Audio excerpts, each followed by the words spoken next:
હરણમાં તો જય શ્રી રામ મિત્રો, તો આજે હું તમને દેખાડવાનો છું વ્લોગ કઈ રીતે બનાવાય। વ્લોગ બનાવવા માટે તો પહેલા તો આપણે એને કેમેરો જોઈએ, કેમેરામાં હે ને વાઇડ એંગલ ફીચર હોવો જોઈએ। જેમ કે અત્યારે મારા કેમેરા વાઇડ એંગલ ફીચર છે, જો આટલું બધું તમને અત્યારે આવતું હશે। જો વાઇડ એંગલ ન હોય, જો અત્યારે વાઇડ એંગલ ફીચર છે, જેમાંથી વાઇડ એંગલમાંથી હું કરી નાખીશ, ડાયરેક્ટ આટલું આવશે, દેખાડી દો, આટલું જ કવર થાય।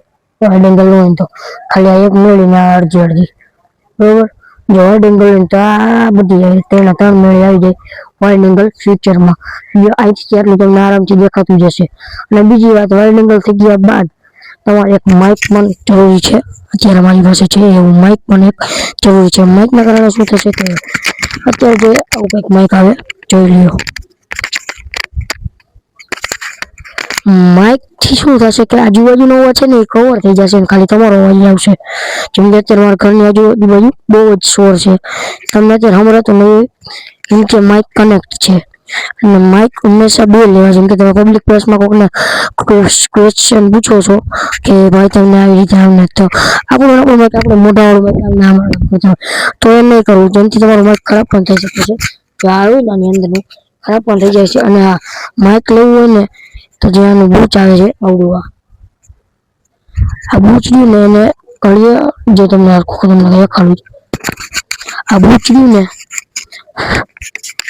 અઠવાડિયામાં બે વાર તો આ બૂચને હરખું સાફ કરવું જ, જ્યાં પંચ ચીનો આવે છે, ત્યાર બધાને તરત જ પહેરાઈ દેવાનું।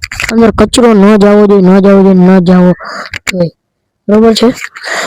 અને બ્લોકનું તો ધ્યાન રાખવાનું કે માઇક દેખાવું ના જોઈએ। અત્યારે તો તમને દેખાડવા હાટું ખાલી રાખું છું, બાકી બ્લોક બનાવતો હોય ત્યારે આપણું માઇક કોઈને દેખાવું ના જોઈએ। અને એડિટિંગની વાત આવે, તમે કેપકટમાં પણ કરી શકો છો। આઈફોન ન હોય તો તમે ઇનશોટમાં પણ કરી શકો છો। અને ઇનશોટથી પણ સારી વીએન છે, વીએનમાં કરી શકો છો।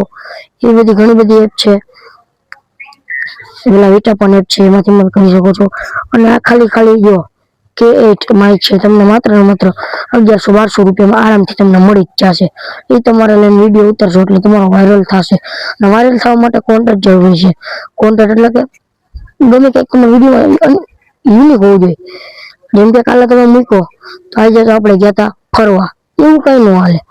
એમાં પેલા તો તમારે ને થંબનેલમાં તમારે રાખવાનું, જો ફરવા તમે થંબનેલમાં એવું રાખવાનું થંબનેલમાં કે તમારા વ્લોગનું જે ઇમ્પોર્ટન્ટ અને ઇન્ટરેસ્ટિંગ હોય ને જે ક્લિપ, એ ક્લિપ તમારે થંબનેલમાં રાખી દેવાની। ત્યારબાદ તેમાં લખી દેવાનું, જેથી એવું લખવાનું કે જેથી આપણા વ્યુઅર્સ છે, સબસ્ક્રાઈબર છે, જેને ઇન્ટરેસ્ટિંગ લાગે વ્લોગ તમારો અને જોવે થંબનેલ જોઈને, બરોબર, એવું રાખી દેવાનું। જેમ કે હું કાલે ગયો તો, માની લ્યો કાલે હું ગયો વોટર પાર્કમાં, વોટર પાર્કની જે ઊંચી સ્લાઇડ હોય ને, જેમ કે માની લ્યો કે વોટર પાર્કની ઊંચી સ્લાઇડ છે, તો આવી રીતે આમ કરીને હું આમ કરીશ, આવી રીતે આમ કરીને ફોટો પાડી લઈશ, પછી આ ફોટોને થંબનેલમાં મૂકશી, એટલે બધાને ઇન્ટરેસ્ટિંગ લાગશે અને તમારો વ્લોગ જોશે। ખોલ્યા બાદ આપણે જેમાંથી વ્લોગ જોશું ને એટલે ડાયરેક્ટ તમારે શું કરવાનું, ઇન્ટરનેટમાં તમારે રાખવાનું છે તમારા વ્લોગની જે ઇમ્પોર્ટન્ટ અને ઇન્ટરેસ્ટિંગ ક્લિપ હોય ને, એ પેલા ને લઈને આગળ સૌથી પહેલા રાખી દેવાની। કોકને એટલે એટલી ક્લિપ દો ને એટલે એને એમ થાય કે આના વ્લોગમાં તો કંઈક ઇન્ટરેસ્ટિંગ છે, એટલે આખો વ્લોગ એને જોવો પડશે, બરોબર। તેથી તમારે વ્યૂઝ પણ મળી જશે અને એને મજા આવી જશે, અને સબસ્ક્રાઈબ પણ તમારા વધી જશે। એમ કરશો, જેમ કે ઇમ્પોર્ટન્ટ અત્યારે એ છે કે મેં અહીંથી કૂદકો માર્યો, ખાલી કૂદકો માર્યો ને, જેમ કે મેં માની લ્યો કે હું દેખાડું, માની લ્યો કે આ માણસ છે, અને મેં કરી ખાલી ઘા કરીને એટલું જ રાખવાનું, પછી ક્લિપને કટ કરી નાખવાનું, આગળ રાખી દેવાની। એટલે એને આખું જોવું એટલા માટે એને આખો વ્લોગ તમારો જોવો જ પડે, આખો વિડીયો જોવો જ પડે। એમ કરીને તમારા વ્યૂઝ, સબસ્ક્રાઈબર અને વિડીયો વાયરલ પણ થઈ શકે છે। બસ આજના વિડીયોમાં આટલું જ, મળે બીજા વિડીયોમાં। હર હર મહાદેવ અને જય શ્રી રામ।